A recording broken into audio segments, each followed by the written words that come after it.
श्री शिवाय नमस्तुभ्यं। दोस्तों, आप सभी जानते हैं कि इस महीने यानी माघ महीने के पवित्र दिनों में पड़ने वाली षटतिला एकादशी की विशेष तिथि आ चुकी है और पूज्य गुरुजी ने इस तिथि के लिए हाल ही में हुए शिव महापुराण कथा के दौरान आखिरी दिन की कथा में 2 बहुत ही खास उपाय बताए हैं, जो कि वीडियो के बीच में बताया गया है। इसलिए आप सभी अंत तक वीडियो जरूर देखें। देखिए, पूज्य गुरुजी ने कहा कि अगर आप कमाते कम है और खर्च लगातार ज्यादा बने हुए हैं, आप 1 रुपये कमाते हैं लेकिन 2 रुपये आपके खर्च हो जाते हैं, बीमारी में खर्च हो जाते हैं, तो कहीं किसी फिजूल खर्ची हो जाते हैं। गुरुजी ने कहा कि जब भी आपके पैसे खर्च ज्यादा हो और आपकी कमाई कम हो, तब आपको यह उपाय करना है। जब आपके घर के किसी सदस्य के शरीर में किसी प्रकार की बीमारी हो गई हो, तो फिर आपको यह उपाय करना है। या फिर आपकी ऐसी कोई मनोकामना है जो बहुत दिनों से पूरी नहीं हो रही हो, तो इस माघ महीने की एकादशी के दिन आपको यह विशेष पर जरूर करना चाहिए। अगर आप चैनल पर नए हैं तो कृपया चैनल को सब्सक्राइब अवश्य करें। इस चैनल पर गुरुजी द्वारा बताए गए उपाय सरल भाषा में बताने का प्रयास करते हैं, जिससे आप सभी उपाय का लाभ ले सके। आप सभी जानते हैं कि एकादशी की विशेष तिथि हम लोगों के लिए महत्व इसलिए रखती है क्योंकि यह महादेव के दिन है। वह जी गुरुजी की कथा में बताया कि इस बड़ी एकादशी को आपको कुछ ऐसे विशेष उपाय करने हैं जो आपके जीवन में चल रहे तमाम समस्याओं को समाप्त करने के लिए बहुत ही अचूक होने वाले हैं। गुरुजी ने अपनी शिव महापुराण की कथा में 2 दिन पहले ही इस उपाय को बताया है और यह उपाय आपके लिए बहुत ही खास होने वाला है।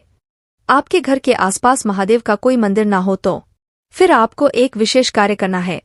आपके घर के आसपास अगर इन 4-5 वृक्षों में से किसी एक वृक्ष के पास जाकर 1 लोटा जल महादेव के किसी भी नाम का स्मरण कर लेना और अपनी वह मनोकामना महादेव के सामने बोल देना। गुरुजी कहते हैं कि ऐसा कर लेने 1 लोटा जल सीधे महादेव को समर्पित हो जाएगा। गुरुजी ने कहा कि अगर आपके घर के आसपास पीपल का वृक्ष है तो उसे वृक्ष के नीचे आप 1 लोटा जल लेकर पहुंच जाएंगे और पीपल की जड़ में आप यह 1 लोटा जल समर्पित कर दीजिए और पिपलेश्वर महादेव का स्मरण करते हुए आप अपनी वह विशेष मनोकामना महादेव से बोल दीजिए। आप उस मनोकामना को पूर्ण करने की प्रार्थना करते हुए फिर वापस अपने घर आ जाइए। गुरुजी ने कहा है कि अगर घर के आसपास पीपल का वृक्ष न हो, बेलपत्र का वृक्ष हो, तो फिर आप बेलपत्र के वृक्ष के नीचे पहुंच जाइए और बेलपत्र के वृक्ष की जड़ में आप यह 1 लोटा जल समर्पित कर दीजिए और विल्वेश्वर महादेव का स्मरण कर लीजिए।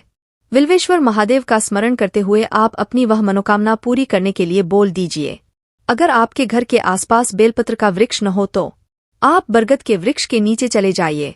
वट वृक्ष के नीचे पहुंचकर यानी बरगद के पेड़ की जड़ में आप 1 लोटा जल समर्पित कर दीजिए और वटकेश्वर महादेव का स्मरण करते हुए उनसे अपनी मनोकामना बोल दीजिए। बरगद पेड़ के नीचे जल समर्पित करने का सबसे अधिक फायदा यह होता है कि हमारे जीवन में धन संपदा प्राप्ति के नए नए मार्ग खुलते हैं और अगर हमारे जीवन में कोई भारी कर्ज हो गया है तो वह भी बहुत जल्द समाप्त होता है। गुरुजी कहा कि अगर आपके घर के आसपास यह तीनों वृक्ष नहीं हैं और अगर आपके घर के आसपास कहीं आंवले का वृक्ष के नीचे भी आप 1 लोटा जल समर्पित कर सकते हैं।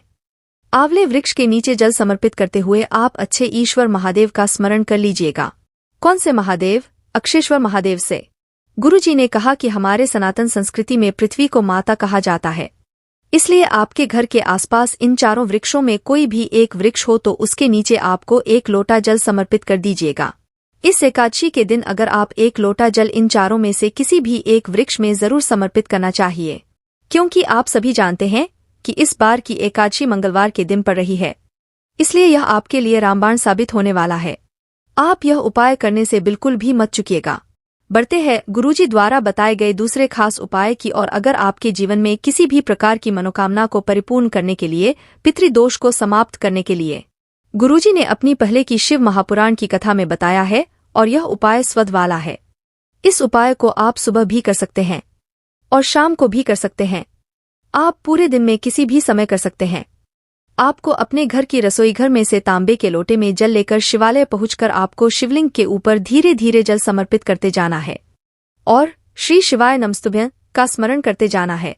आपको 3 बार ताली बजाते हुए, जैसे शिवलिंग के सामने आप लोग 3 बार ताली जरूर बजाए करिए, तो वैसे ही आपको 3 बार तेजी से ताली बजाते हुए स्वधा स्वधा स्वधा 3 बार इस नाम का स्मरण कर लीजिएगा। स्वधा नाम बोलने से क्या होता है? इसका चमत्कार यह होगा कि अगर आपके शरीर में कोई रोग है तो वह भी महादेव की कृपा से दूर होगा।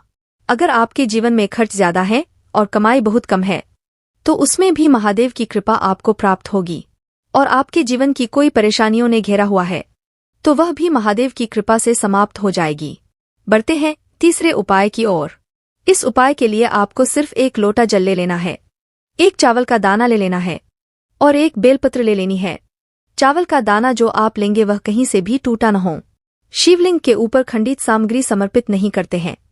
बेलपत्र नहीं है तो आप बेलपत्र शिवलिंग के ऊपर से चढ़ी हुई लेकर जल से शुद्ध करके फिर उसका इस्तेमाल भी आप कर सकते हैं। और बेलपत्र की डंडी के आखिर में जो दूठ होती है यानी जो डंठल होता है वह भी नहीं होना चाहिए। गुरुजी कहते हैं कि जब भी आप 1 लोटा जल लेकर जाएं तो अपने घर से ही लेकर जाया करें। इससे हमारे घर के पितृ दोष समाप्त होते हैं, हमारे घर का कालसर्प दोष भी समाप्त होता है और हमारे घर का वास्तु दोष भी महादेव की कृपा से समाप्त हो जाता है। चावल का दाना लेकर गए हैं, उसे चावल के दाने को शिवलिंग के ऊपर समर्पित करते हुए ओम नमः शिवाय या श्री शिवाय नमस्तुभ्यं इन दोनों में से किसी भी एक मंत्र का स्मरण कर लीजिए। और आप जो 1 बेलपत्र लेकर गए हैं उस बेलपत्र को अपने हाथ में रखिए और आपकी कोई भी विशेष मनोकामना है जो पूरी नहीं हो पा रही है, वह चाहे आपकी धन प्राप्ति से संबंधित कोई मनोकामना है या फिर कोई अन्य परेशानी है, आप अपने व्यापार के लिए उपाय कर रहे हो या फिर हो सकता है आप अपनी नौकरी के लिए उपाय कर रहे हो या फिर आप अपने विवाह के लिए उपाय कर रहे हैं, बेलपत्र आपको इसी चावल के दाने के ऊपर समर्पित कर देना यानी रख देना और बेलपत्र की डंडी जलधारी की तरफ रहेगी। फिर आपको बहुत ही ध्यान से समझना है कि यह 1 लोटा जल आपको शिवलिंग में कैसे समर्पित करना है। 1 लोटा जल सबसे पहले आप थोड़ा सा श्री गणेश जी वाले स्थान पर समर्पित करेंगे और श्री शिवाय नमस्तुभ्यं मंत्र का स्मरण कर लेंगे। फिर दूसरे नंबर पर आप कार्तिकेय जी वाले स्थान पर थोड़ा सा जल समर्पित करेंगे और श्री शिवाय मंत्र का स्मरण कर लेंगे। उसके बाद थोड़ा जल अशोक सुंदरी वाले स्थान पर समर्पित करेंगे और श्री शिवाय नमस्तुभ्यं मंत्र का स्मरण कर लेंगे। उसके बाद माता पार्वती का जो हस्तकमल होता है वहां पर थोड़ा सा जल समर्पित करेंगे और श्री शिवाय नमस्तुभ्यं मंत्र का जाप करना है। और सबसे आखिर में जो पूरा जल बचा हुआ है वह शिवलिंग के ऊपर धीरे धीरे समर्पित करते जाएंगे और श्री शिवाय नमस्तुभ्यं या फिर ओम नमः शिवाय मंत्र का स्मरण करते जाएंगे। आप सभी को शिव परिवार के विषय में जानकारी नहीं है तो सामने स्क्रीन पर आपको पूरा शिव परिवार दिखाया जा रहा है। इन सभी स्थान पर इसी क्रम से आपको यह 1 लोटा जल समर्पित करना है और फिर उसके बाद महादेव के सामने बैठकर आपको मनोकामना पूरी करने के लिए प्रार्थना कर लेनी है। माघ महीने की पवित्र एकादशी मंगलवार के दिन पड़ रही है और माघ एकादशी आपके लिए बहुत ही लाभकारी होने वाली है, इसलिए आपके उपाय करने से बिल्कुल भी नहीं चूकना चाहिए। गुरुजी कहते हैं कि माघ मास की शतिला एकादशी महादेव को अति प्रिय है। इस दिन हम सभी को इस विशेष उपाय को जरूर करना चाहिए, जिससे महादेव हमारी मनोकामना को भी बहुत ही शीघ्रता से पूर्ण कर देते हैं। तो दोस्तों, यह थे पूज्य गुरुजी द्वारा बताए गए कुछ बेहद खास एवं विशेष उपाय। जानकारी उपयोगी लगी हो तो वीडियो को लाइक करके कमेंट में श्री शिवाय नमस्तुभ्यं जरूर लिखें। श्री शिवाय नमस्तुभ्यं।